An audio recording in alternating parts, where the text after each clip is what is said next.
fixable.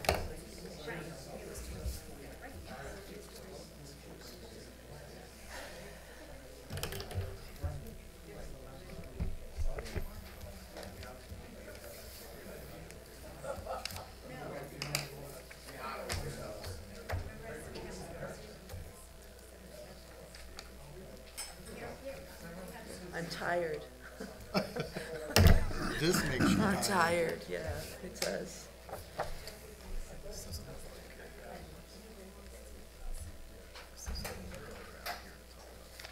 No.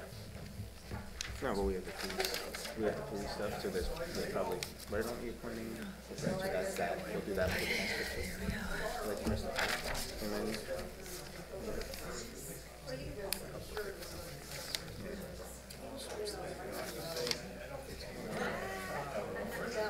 What? They actually emailed me at 3:45, just saying, you know, Okay, I will call the Thursday, March 21st, 2019 regular Board of Selectmen meeting to order at 7 p.m. Can we have the Pledge of Allegiance? Pledge allegiance to the flag of the United States of America and to the republic for which it stands, one nation, under God, indivisible, with liberty and justice for all. Just before we get too far, can we move, I've been asked if we can move the executive session that's at the end of the meeting for Jeff Tinley's convenience to right after public comments. So moved. Have a second? second. Any discussion? All in favor? Aye. Aye. Opposed? Abstentions? Carries. So we'll move that up. Okay, police appointments. We have another candidate before us for our police department. Do you have any? It was a recommendation by the hiring process and Chris Carrillo, and mine also. I think he's a great candidate for us. Do I have a resolution? I'd like to make a motion that the Southbury Board of Selectmen, upon the recommendation of Corporal Chris Grillo, hereby hires Steve Hool as a Southbury police officer effective April 4, 2019. Second. That's all right. Made and seconded. Any discussion on the hiring? So this brings us up to 22 officers? I think that's the number, yes. Okay. Bring us up to 22. And it'll take a while to get them all out there because of the FTO. Okay, I'll call the vote. All in favor? Aye. Aye. Any opposition? Any abstentions? And it carries. So congratulations, Mr. Hool. You are hereby going for the employee. Would you like to come up?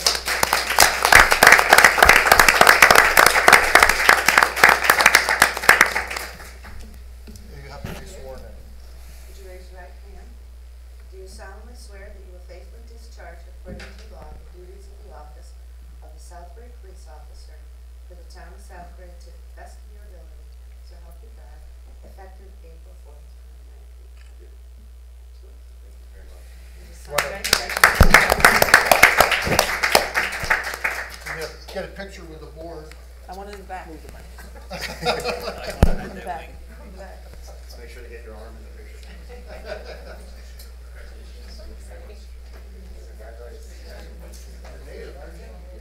Oh, that's great. Go, let's move forward. Let's move forward. Let's move forward, guys. Let's keep moving up here. Let's back here. Okay. Get a hold of something. Yes. Smile.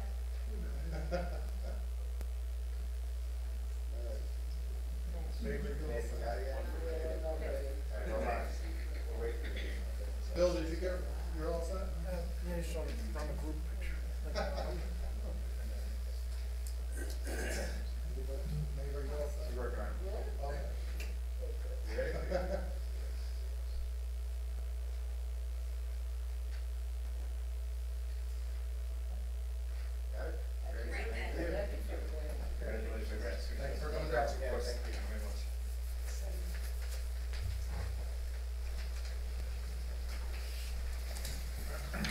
Okay, next is public comments. If we have public comments, please limit them to 3 minutes. You can state your name, and if you will.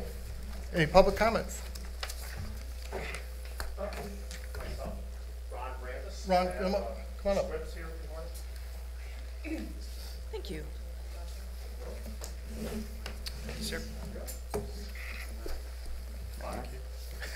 That's good. It's okay. And Ron, you do have 3 minutes. I'll give you mine, Maeve, don't worry. Maeve, I'll give you mine.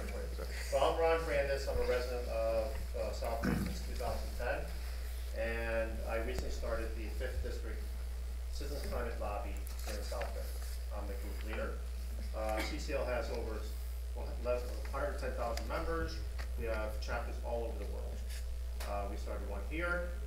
They have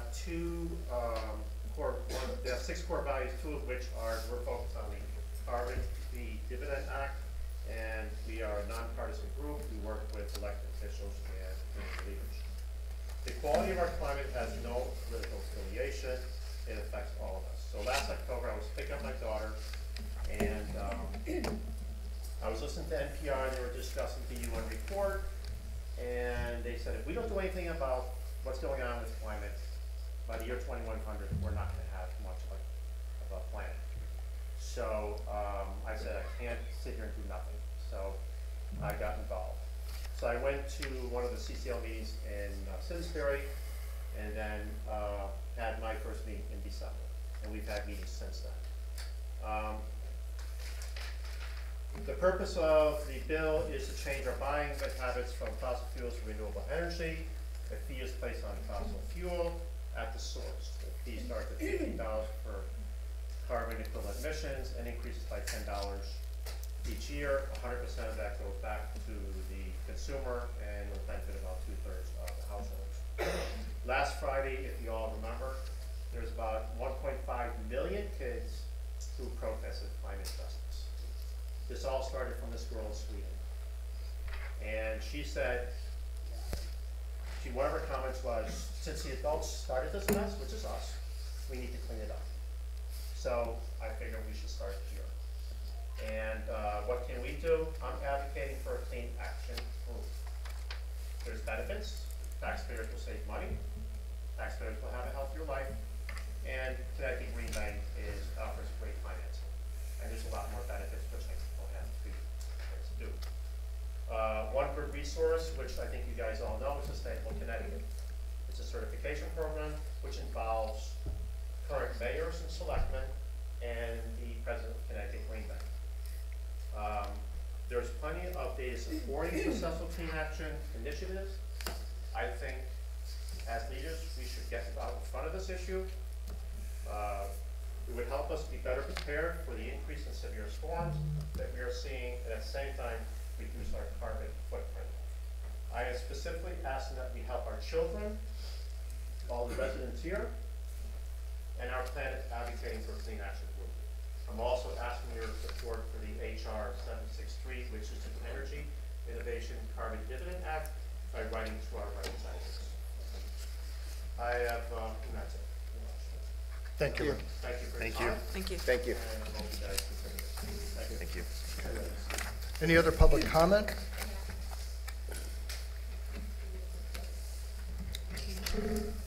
My name is Dr. Ruby Corby O'Neill, 617 Love's Hill Road, Southbury, Connecticut. I just want to confirm that you received the letter, the email that I emailed to each one of your individual Board of Selectmen accounts, in which I detailed the anti-Semitic comment that Jeff Manville made to me, witnessed by Representative O'Neill, as well as other comments that were made to me. I have hard copies with me if you need. The content of this letter is disturbing. It was a difficult letter to write, and I suspect it was a difficult letter for you to read. But make no mistake about this. This is not about politics. This is about people. This is about a community, a precious community, regardless of political affiliation. Please consider that we have a problem in Southbury that's been marinating for a very long time, from which we cannot look away. I request that this letter be made part of the record of correspondence received by the Southbury Board of Selectmen. Thank you. Thank you. Any other public comment? Any other public comment? Yeah, one. Yes, sir. Hi, I'm Chuck Liddy. I've been a longtime resident of Southbury, about 24 years now. And I'd like to expand a little bit on what Ron said on climate change. I think it's quite possible, I support this, and I think it's quite possible to do this, excuse me, in a cost-effective way, and a win-win for both the town and the planet. Now, I can say this because after a 31-year career with GE Capital, I went back to school and got a degree in sustainable design. And this is a degree that teaches you how to do things in an energy efficient manner and make things more sustainable. Buildings, communities, landscapes, and so on. There's even a term for it. It's called the triple bottom line. It's profit, it's people, and it's planet. It's quite possible to do all these things at the same time. Case in point, last few years I've been sitting in with this a Sustainable Energy Commission in one of our neighboring towns, just learning what works and what doesn't work. They have solarized 70% of their municipal buildings at no cost outlay except for the very first project to the town. Their strategy is to minimize their risk. So they've learned to use CREPs, they've learned to use virtual net metering, some of the other state programs and incentives that are available, and they've been very successful at this. They're now got 100% in their sites. As a class project, I did an assessment of one of their town buildings, and I think it was 17 different improvements I came up with, all with a payback period less than 2 years. Very good ROIs, right? I was specifically aiming at the shorter return, or higher return, shorter payback period investments. There was some also longer term stuff that could be entertaining. So I just wanted to make this introduction. My ask is that we explore ways to do this. Maybe the Energy Task Force, I don't know what's going on with it right now, but maybe that's a way that we can explore future ways to do this. I'm retired. I think there's a lot of embedded volunteer efforts that could be brought to bear on this. Another thing that's working for the Sustainable Energy Commission is they brought in, they've been able to attract as one of the members a mechanical engineer. And he's going through some of their problem buildings and essentially giving them free consulting. He's identified what they can do to improve the ones that are using way too much energy, and he's kind of helping them through the process as they go through improving these buildings. So I think it's quite possible to do this in a win-win manner, and I'd love to, just wanted to make the introduction, I'd love to kind of explore this further with you. Okay, Thank you very much. thank you. Thank you. Thank you. Any other, Ed Ellison, 609B Heritage Village. I want to express my admiration for Ruby's bravery in putting the letter together, but now she's put it with you.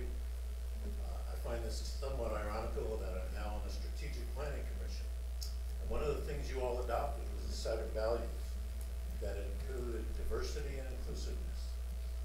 And Mrs. O'Neill's letter basically says we are not achieving those ideals. She's now put this in front of you. You as a board have a decision to make. If you're going to just take that letter and stuff it away, say, okay, put it as part of the record, but we'll ignore it. We'll just let this ride. Or you can take some action about this. So you've got a challenge. I brought up before to you the teaching that I take from the film that we did. Some of you, I think, have misunderstood what that film was all about in terms of home and debris. And that's unfortunate. But it was about standing up. It was about people in Southbury standing up when other communities would not. I always hoped, as Rabbi Polikoff said, that if something like that happened to us, not about what happened during the war, but this was 1937, before the war, before a lot of other atrocities were known, people here stood up. And he said, and he disagreed, we hope that Southbury would do the same thing that happened today. When I read that letter, even though I knew a lot of those things personally, I have to say it hit me really hard to read it, see it in writing. Again, I admire Ms. O'Neill for doing what she did. But now the challenge is with you. You have a chance to be leaders. You have a chance to make a difference, not only in Southbury, because this is something broader than Southbury, and you all know that. You see the news every day. You see about white nationalism at a level that I've never seen in my life in this country. Read about it, but I've never seen it in this country at this level. I've seen about it in other places, in other countries. And you can always say, well, that's a national issue. You don't have to do anything about it locally because it's national. But that's where it begins. It always begins at the local level. And if it's not stopped at the local level, then it continues to spread. I hope you'll take this challenge seriously and work with it effectively. Thank you. Thank you. Any other public comment? Any other public comment? Any other public comment? Seeing none, we're going to move the executive session up to after this. Can entertain a motion to go into executive session? Oh, I'm sorry. Yes, you're right. Make a motion to amend the executive session to read, discuss written legal advice concerning motor vehicle fuel tax and workers' compensation coverage. Do I have a motion? Make a motion. Second? Second. Made second. Discussion?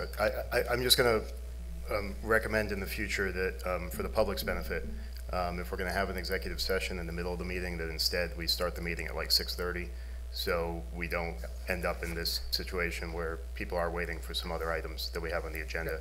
I see Jeff Tinley is here, so that's fine. We could do that now, but for the future, I think that that would be a better approach. Okay. Any other discussion? All in favor? Aye. Opposed? Abstentions are carried. Executive session.